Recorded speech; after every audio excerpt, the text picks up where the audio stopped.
It's Friday, November 6th, 2009, and it's got to be 4:20 somewhere in the world. I'm your host, Radical Russ Belville. Produced and distributed by the National Organization for the Reform of Marijuana Laws in Washington, D.C., this is your NORML Daily Audio Stash, the growing truth about cannabis.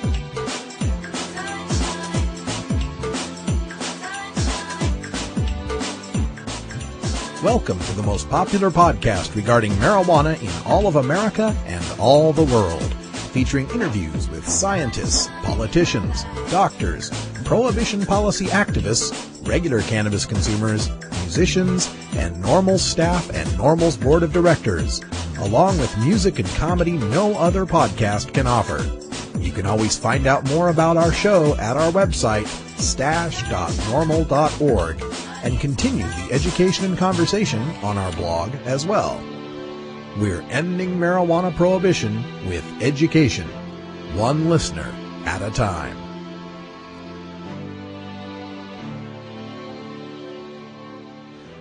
The podcasting and blogging technology for the NORML Daily Audio Stash is provided by Red Aphid Interactive Media. For your professional web design needs, visit redaphid.com.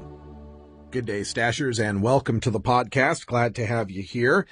Boy, it's been a tough couple of days in the news, first with the terrible massacre at Fort Hood, and then today with reports from Orlando and a shooting in an office tower. And our hearts and condolences go out with everyone out there who's suffering through this. But, you know, and not to make light of this, but, you know, when these sort of things happen, when people stress out and they break like this, it brings to mind that Israeli research that shows THC being so effective for post-traumatic stress, and what many people know just through their daily lives as to how much marijuana use can help relax them or relieve some stress from our daily lives. I mean, you know, when they catch these guys, it's rare, or I don't think I've ever heard them say, you know, they was found in his house with pounds of marijuana and stacks of High Times magazines. I've never heard that. So, gosh, if there was ever a time that we could just, you know, share a bowl with the world and get everyone to just relax. I've had to turn off my Twitter feed, my little tweet deck on the computer, because of all the hateful sort of thoughts that are going around the internet these moments. I hope everyone just takes a chill pill, relaxes, and comes to their senses and realize sometimes senseless things happen. It's not the beginning of a war. It's not the end of America. It's just some crazy stuff happening. To get back to our podcast and more marijuana-related news, I did want to bring up a few things that are on the blog that we won't have time to get to in the podcast today. Interesting story out of the New York Times on a sushi restaurant in Denver and Boulder, Colorado, advertising their proximity to marijuana dispensaries as a way to lure in munchie-hungry customers. Well, as munchies goes, sushi is one of the more healthy ones, so good luck to you. But, you know, it kind of points out again how much the business world is realizing there is money to be made in marijuana. The folks also out there at the campaign against marijuana planting in California are recording a record number of seizures in California, and especially in Los Angeles County, leading them to be number 5 of all the counties in California. And so that means, of course, there is no more marijuana in California, to steal a line from Bruce Merkin from the MPP. So once again, our tax dollars being used to go out and let our police be paid triple time to pull weeds. That's a beautiful thing. Some changes here on today's stash. We're not going to have the regular cannabis community calendar. Instead, you're going to be getting a short interview with Sean Randall, who is the conference organizer for the fall 2009 Missouri NORML State Conference that's happening tomorrow. So he'll give you a preview of that. But I do encourage you to check out the calendar at norml.org/calendar. Cleveland NORML has joined up on the calendar, making it now all the NORML chapters in Ohio with their events on the calendar. If you want to get your events on the calendar, send me an email at stash@norml.org. It only comes twice a day, but I don't care. It's 420 somewhere. Coming up this weekend in the Show Me State is a very important event taking place. It's the Fall 2009 statewide Missouri NORML State Conference. And joining us here to talk a little bit about it is the conference organizer, Sean Randall. Sean, welcome to the show. Thanks, Russ. Let's get the basic details out of the way. Where, when, and how can people attend this conference? Well, the how is just basically showing up. There's no charge. It's free and open to the public, and it's occurring all day tomorrow, Saturday, November 7th, in the Ellis Library Auditorium. We're going to start things off at about 9 o'clock in the morning with just a meet and greet. The first presentation is going to take place at about 10 o'clock, and we're going to go all the way through the day until about 6:30 in the evening. Excellent. Now, this is open to the public as well as just the NORML chapters in Missouri? Oh, yes, absolutely. We invite everybody and hope that everybody who has the opportunity and is interested in, marijuana policy reform is able to show up. The more people, the better. Don't need to bring anything, just, an open mind and a willingness to listen and learn, and you will be rewarded with both of those things. Fantastic. Now, how many chapters do you have down in the state of Missouri? Who's all showing up? We're going to have ourselves, the Columbia, Missouri NORML chapter. There's also going to be a chapter from Kansas City, a chapter from St. Louis, a chapter from Joplin, and also the Truman University chapter, which is out of Kirksville, Missouri. So I guess that's a total of 5 or 6 of us. Yeah, well, it sounds like you've got great coverage there. And how about the people in Missouri? Are they really active about wanting to change marijuana laws, or has it been difficult to try to recruit people? There's a lot of people here who feel, just because of the geographical location that we're in, I think there's a lot of people who do feel that marijuana policy reform is going to be slow in coming in the state of Missouri. But I always like to point out the fact that, Columbia did pass 2 marijuana ordinances in 2004, both a medical ordinance and a decriminalization ordinance. And we've had sponsors in the Missouri House of Representatives continually introducing and supporting our medical marijuana bill in the House of Representatives. Our sponsor's always been Kate Miners out of Kansas City, and last year I think we had 10 co-sponsors on the bill, and Ms. Miners has indicated that she's going to introduce the bill again, and I think we'll have the same number of co-sponsors, and we're hoping to recruit a few more. So the medical marijuana bill is really, I think, the focus of this conference. We're going to have a lot of things specifically related to medical marijuana for that purpose, to raise the awareness and, raise people's interest in that issue and encourage them to get active to try and move this bill along. Oh, great. Well, so it sounds like you'll do a lot of presentations on this medical marijuana bill. Are there other presentations people should be looking forward to? Yes, absolutely. I think one of the more interesting ones is going to be Travis Noble, who is actually a criminal defense attorney out of St. Louis. But the interesting background that he has is he was a police officer for 5 years, and then the following 5 years after that, he was promoted to the supervisor of a narcotics task force unit. So he's seen both sides of the war on marijuana, and realizes, at this point now, that it's unwinnable. It's something that just needs to be ended. We're also going to have Ray Hartman, who is also out of St. Louis and founder of the Riverfront Times, which is a rather large publication down there. And he's going to be giving a presentation regarding the media's outlook and how to outreach to the media regarding marijuana law reform issues. And then to close it off, our keynote speaker is Deputy Director, as you're aware, of Paul Armentano, and he's going to be giving a speech specifically related to medical marijuana and how it's safer and sometimes more effective than a lot of the over-the-counter medications that people are getting prescribed. Wow, it sounds like a fantastic conference, and it's just for Saturday, tomorrow, right? Correct. There is actually going to be a benefit concert being held this evening at 9 o'clock at the Blue Fugue in downtown Columbia. But the actual presentations and speakers are going to be taking place, yes, all day tomorrow from 9 o'clock in the morning until 6:30 in the evening at Ellis Library Auditorium on the University of Missouri Columbia campus. Okay. If people want to get more information about this, are there phone numbers, email addresses, or websites they should know? Absolutely. The conference agenda is listed on the Joplin NORML website, which is www.joplin-normal.org, and you can find the agenda and some information on there.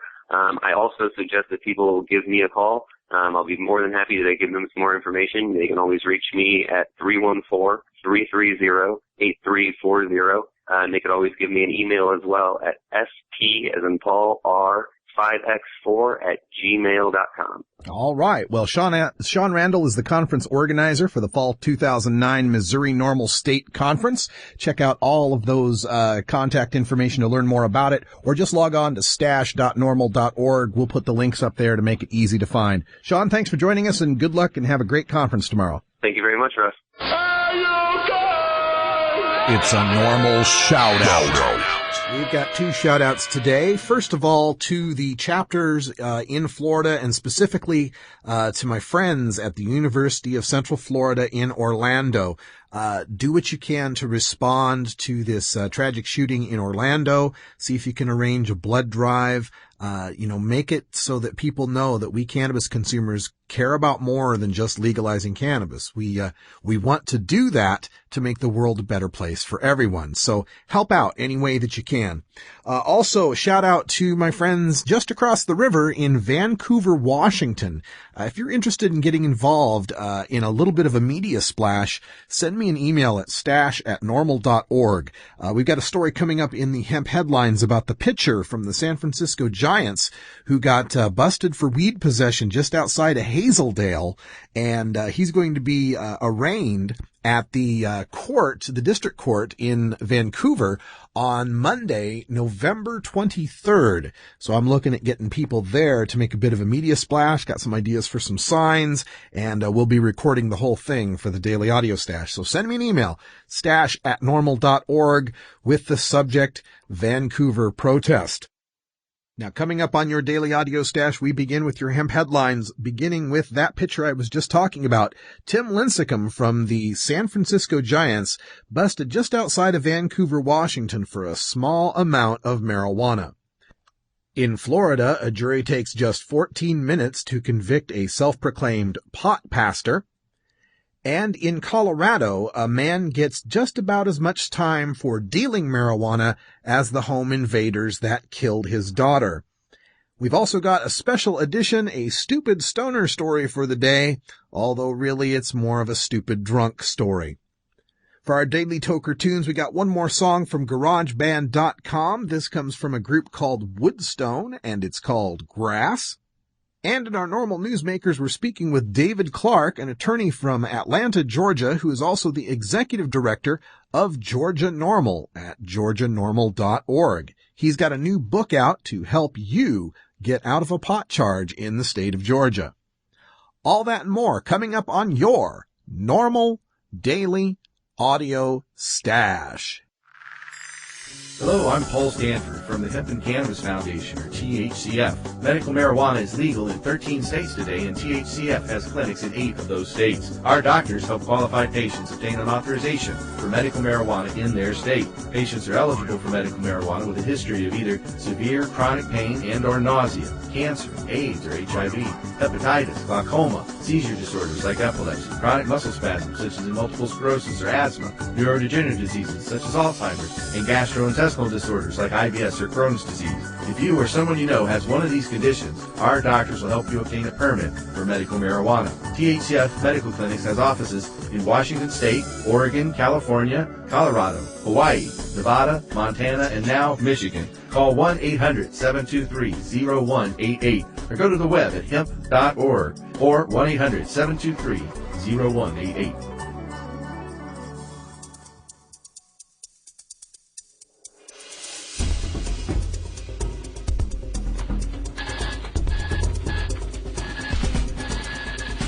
Now it's time to take a look at the latest stories about marijuana from news organizations across America and around the world in our NORML Daily Audio Stash, Hemp Headlines.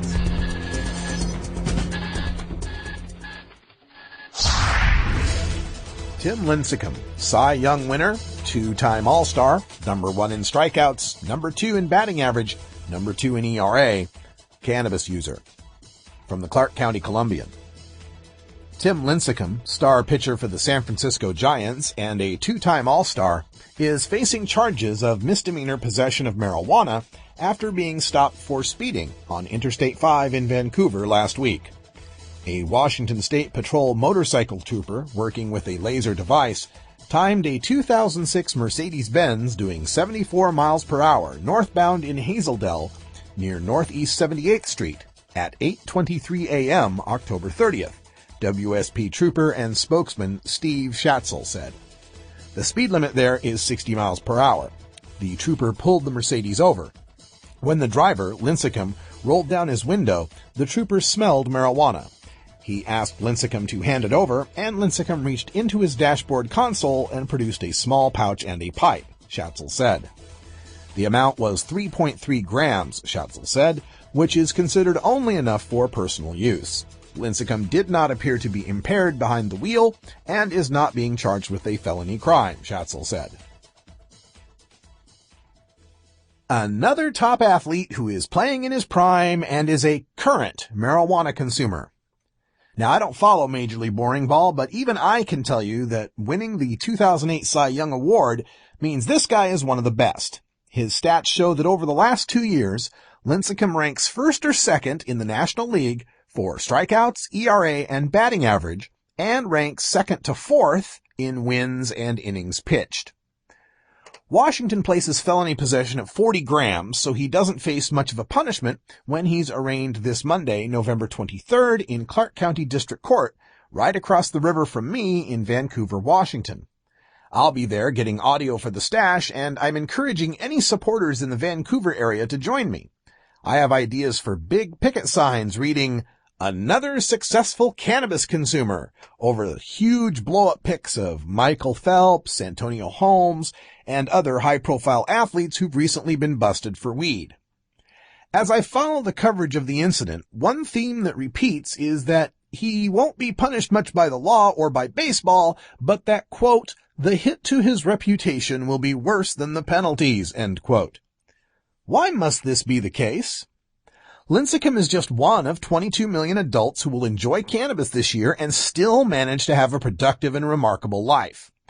He plays just one of the many sports that are saturated with support and advertising from a drug that kills tens of thousands and leads to violence, beer, yet we're supposed to look down on him for relaxing with a joint?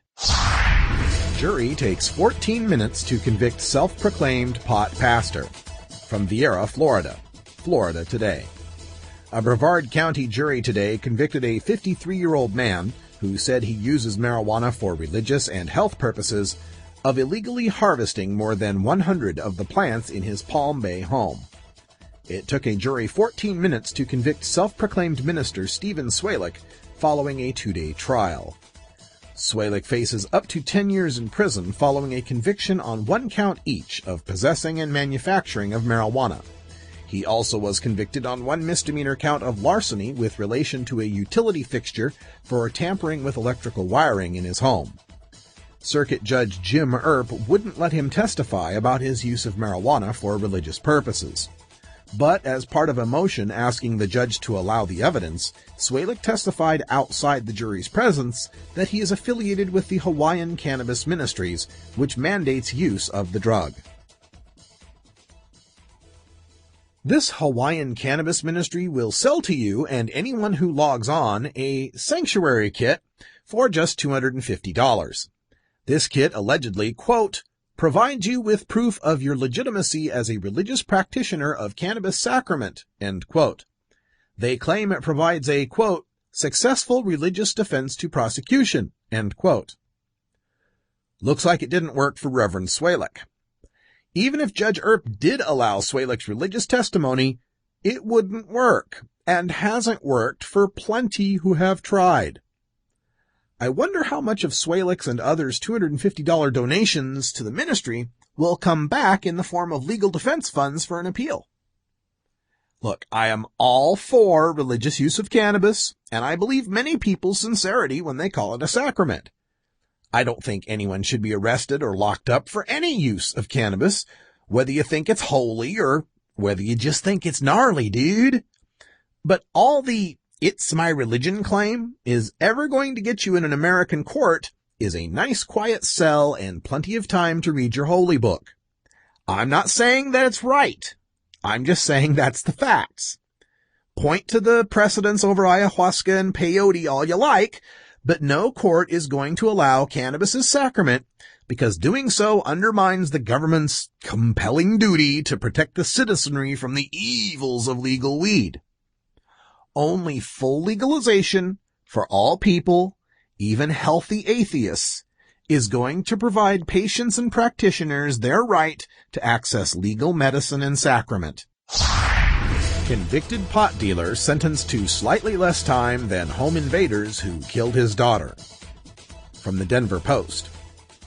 Leo Cisneros was sentenced to 15 years in prison today for selling marijuana out of his family's Denver apartment, nearly 2 months after a jury found him not guilty of child abuse, resulting in the death of his daughter, Aurelia. Cisneros, age 31, was convicted of possession with intent to distribute marijuana and having a gun while dealing drugs. 3 men tried to force themselves into the Cisneros family home the night Aurelia was killed, and they exchanged gunfire with Leo Cisneros. Aurelia was shot in the face in the crossfire. The intruders, Trevi Trujillo, Joshua Rojas, and Juvencio Hernandez, all pleaded guilty in the case and are serving between 16 and 24 years in prison. I'm not saying it's a good idea to deal a pound of weed per week out of your apartment when your little girl is living there. What I'm saying is that it is unjust to sentence a man who is selling a non-toxic substance to willing customers to 1 year less than a man who violates the sanctity of your home, guns blazing, and kills your child. Of course, I've always had a problem with how we sentence premeditated violence in our country compared to other crimes. To me, there is no greater crime than assaulting or killing another human being. There should certainly be some temperance when we're talking about spontaneous or emotional violence, but when someone coldly plans to physically harm another person, I've got a one-strike-and-you're-out policy.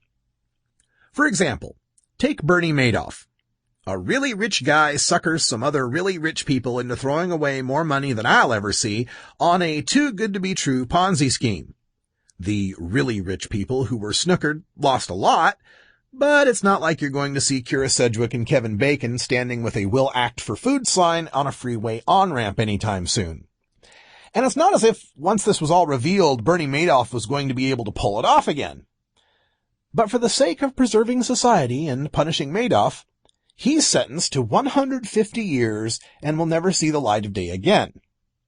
But if Bernie Madoff were just Bernie the child molester, or Bernie the rapist, or Bernie the murderer, depending on the circumstances, he would likely be out of prison in 3 to 6 years. We have mandatory minimum sentences for people who sell drugs to other people who are willingly buying them, but no such mandates for people who rape, assault, and kill innocent others. We have jails and prisons that are at 200% capacity, being ordered by federal courts to release tens of thousands of prisoners, but they can't release the nonviolent drug offenders because of the mandatory minimums, so thieves and violent offenders must be set free.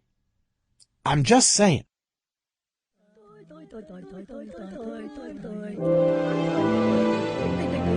Stupid Stoner Stories. As a public service, NORML reminds you that smoking marijuana will not make one stupid. However, some stupid people do smoke marijuana. Don't be one of those stoners that make the rest of us look bad. Learn your lesson from today's Stupid Stoner Story. Puking drunk driver calls 911 to report stolen marijuana. From the Salem Statesman Journal. A 21-year-old Salem man reportedly called 911 that his marijuana was missing. But when deputies arrived, he was booked on drunk driving charges instead, officials said. It began early Tuesday as a report of a vehicle break-in at the Freeloader Tavern, said Sheriff spokeswoman Lieutenant Sheila Lawrence. The man told dispatchers that while he was inside the bar, someone broke into his truck, stole $400 cash, a jacket, and about 3/4 of an ounce of marijuana, valued at about $180. Deputy Brian Clark went to the scene, but when he arrived, he was unable to find the driver. About an hour later, the driver called 911, angry that deputies had not arrived, and was driving. Lawrence said the dispatchers had difficulty understanding the caller because the driver was stopping several times to vomit. Deputies eventually found the driver where the man had parked. The driver, who was found about 100 feet from the truck, told deputies he was looking for the people who stole his weed. Clark determined that the driver was drunk. Calvin Hoover, age 21 of Salem, was arrested on charges of driving under the influence of intoxicants. I'm not so certain that this should be classified as a stupid stoner story, since he exhibited this stupid behavior while drunk. In fact, if you're so drunk that you're puking while driving, we don't really want your kind. But if this helps the next non-medical marijuana user from calling police to report stolen weed, then it was worth posting. And for the record, isn't it nice to once again be reminded of the parking lots at taverns that are so well guarded and patrolled that there can be a vehicle break-in that goes unnoticed and a puking drunk that's allowed to just drive away?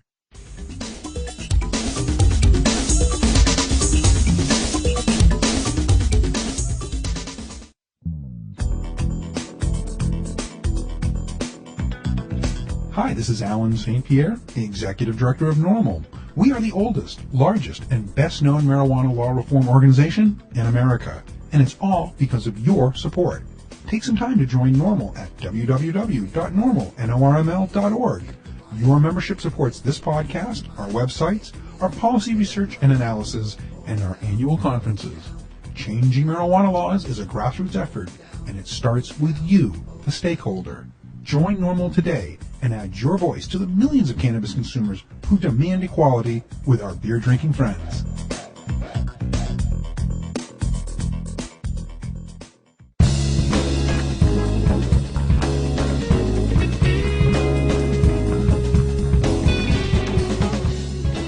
Here at the NORML Daily Audio Stash, we believe in spreading the growing truth about cannabis.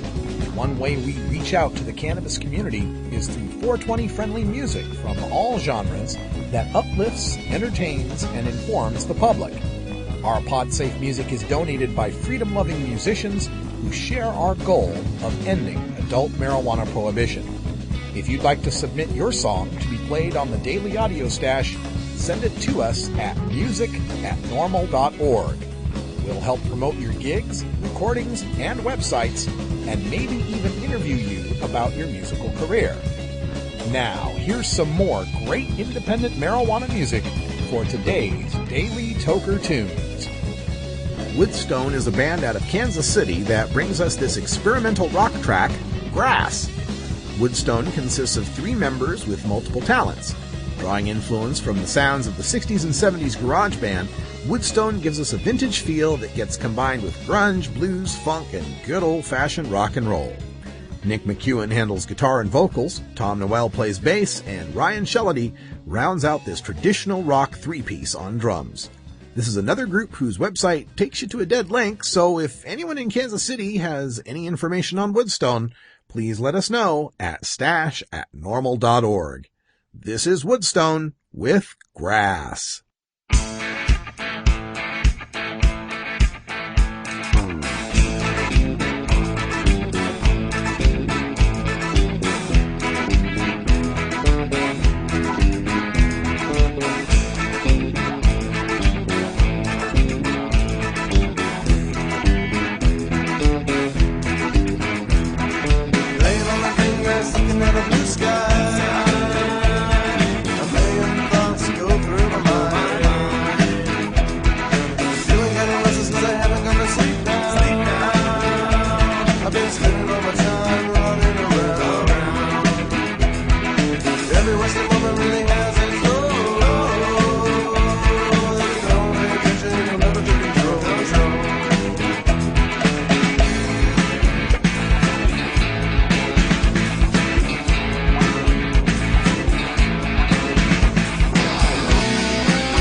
Sometimes the truth is always what they fear.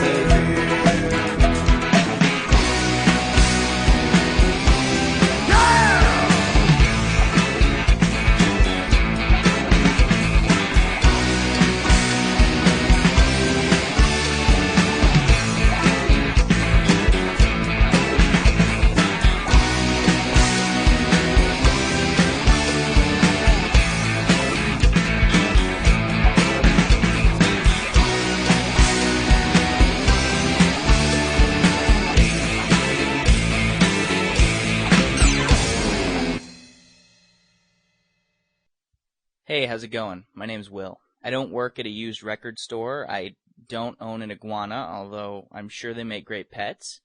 I don't have dreadlocks or play the acoustic guitar. I can remember quite well, thank you, and no, I don't constantly have the munchies. When 420 comes around, I've still got 40 minutes of work left. I've never hit a girl on a bike with my car or shot my friend with a shotgun.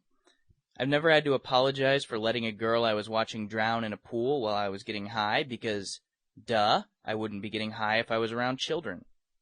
I'm a regular guy who works regular jobs, just like the majority of all Americans who use marijuana occasionally and responsibly. My name is Will, and I'm normal.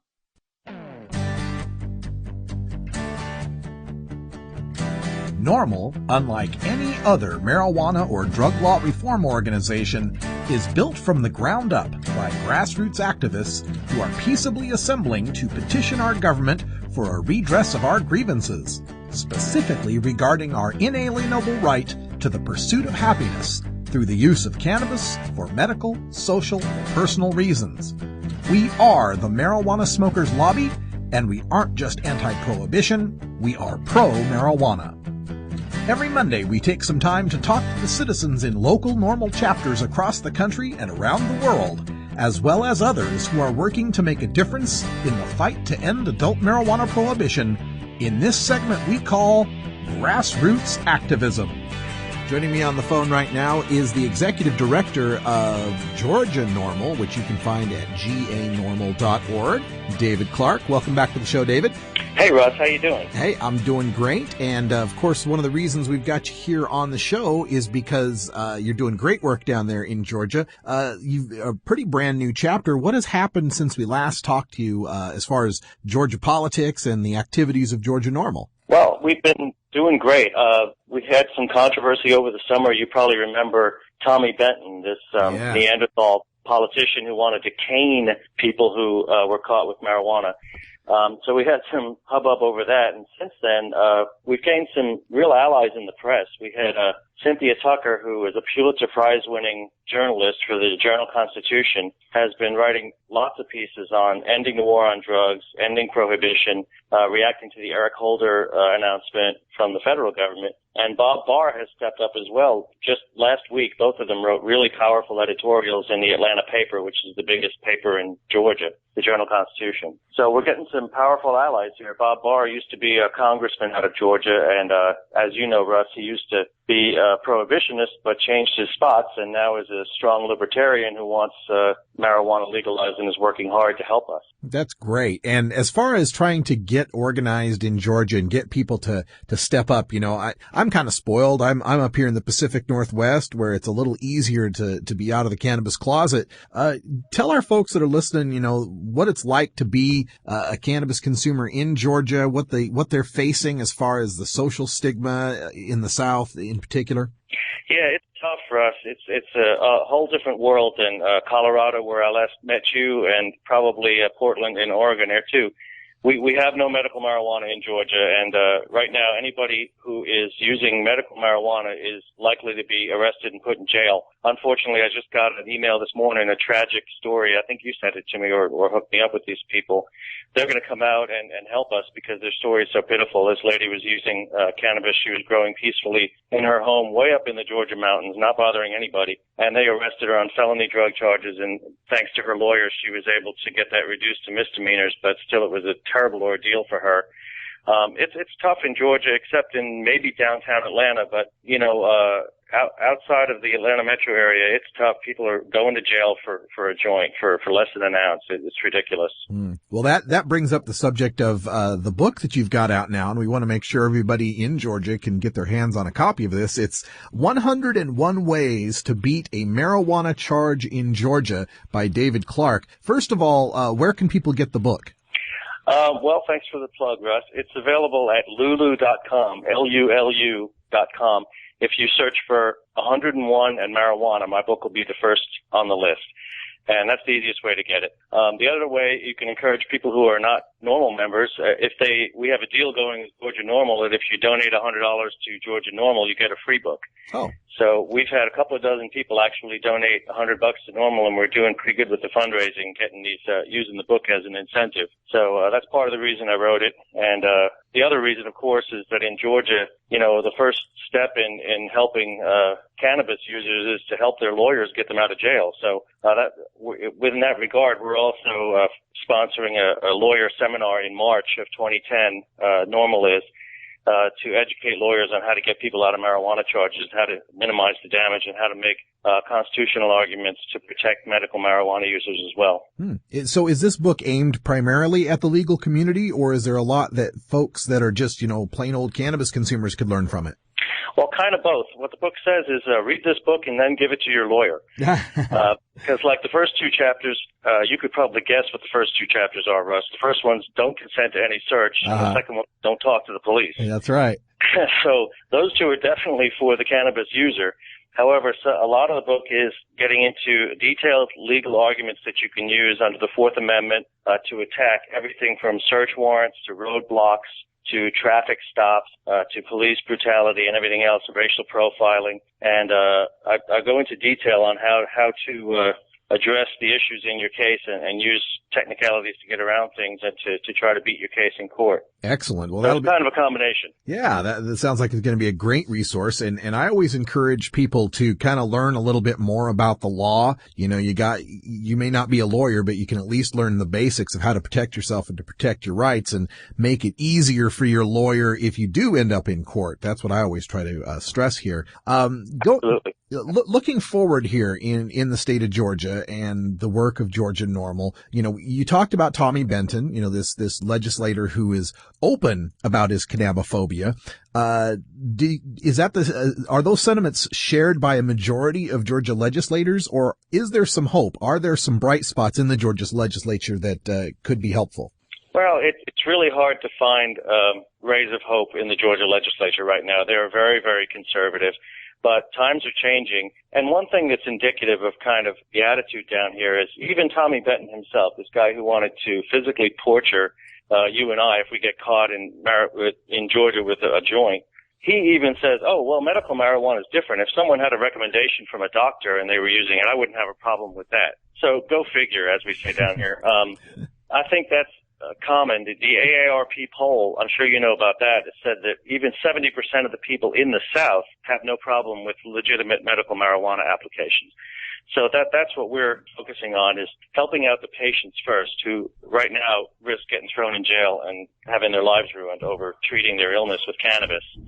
And from there, keep pushing toward decriminalization. And as people get, their hearts are softened, when they see the stories of people who are victims of the drug war and who are just treating their illness with a non-toxic, safe substance that works better than the steroids and things that they've been prescribed, as you know. Yeah, and we would hope. Now, of course, Georgia, you're not one of the states that has an initiative process, if I'm remembering correctly, so you'd have to do this through the legislature, correct? Yeah, it's tough. It's tough. But we have some sponsors in mind that we're targeting in areas that are friendly to cannabis, that are more progressive areas. And if we can get some sponsors, that gets our foot in the door and we can lobby the legislature. Our legislature's in session from January to March of every year. So we're gearing up for next session and the one after that. with some bills that we feel might get some support, especially if we get a new governor in 2010. We have a new governor election next year. So, it's just constant plugging away at the logical arguments that we have in our favor. That's right. Now, you had mentioned the legal seminar that you've got coming up in March of 2010. How about as the summer rolls around, are there plans for any sort of festivals or presentations?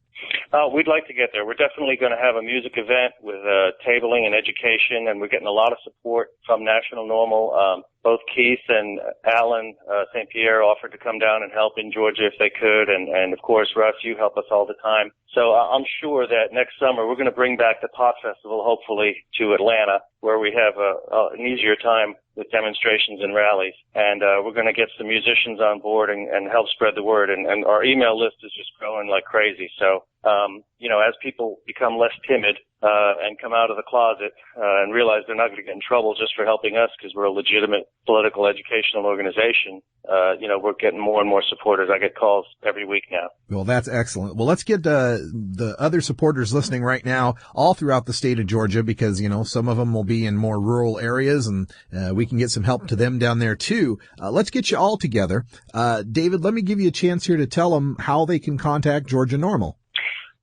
The best way is through the website. It's georgianormal.org. That's the word Georgia, Georgia, normal, NORML, all together, .org. And from there, you can make a donation if you want to, and get information about how to contact me and email me. I'll put you on the newsletter list. And we're having a meeting December 5th in Decatur, Georgia. Anybody needs information about that, they can email me. I think my email's on the NORML site, or go to the Georgia NORML site, and I'd be happy to help you get on board. Excellent. Well, David Clark, he's the author of this new book, 101 Ways to Beat a Marijuana Charge in Georgia. Look it up at lulu.com, LULU.com. And, of course, the executive director of Georgia NORML at georgianormal.org. Thanks for joining us, David, and we'll see you hopefully sometime soon. Thanks, Russ. Thank you for downloading the NORML Daily Audio Stash, the growing truth about cannabis. We are produced by the National Organization for the Reform of Marijuana Laws in Washington, D.C. Our executive producer is Alan St. Pierre. Our deputy director is Paul Armentano. Our webmaster is Brian Judy. And web production is provided by Red Aphid Interactive Media. As always, you can catch up on the latest information about marijuana at www.norml.org. And you can interact and download from our Audio Stash blog at stash.norml.org.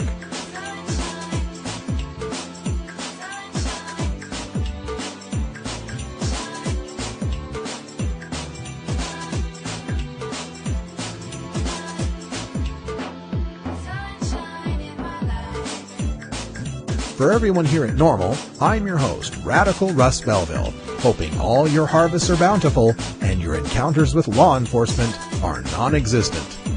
We leave you today with the reminder that I'll be back out on the road next week in Albuquerque, New Mexico.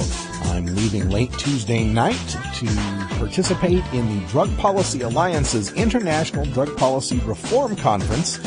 The conference itself takes place on Thursday, Friday, and Saturday, but I'm doing a special presentation on Wednesday for their staff on marijuana prohibition and the rise in the legalization polls recently.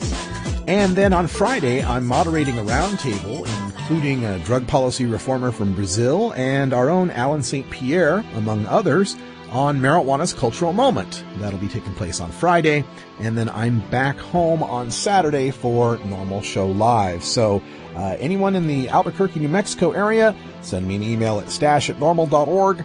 Maybe we can hook up on Thursday. And until next time, take care of each other, tokers.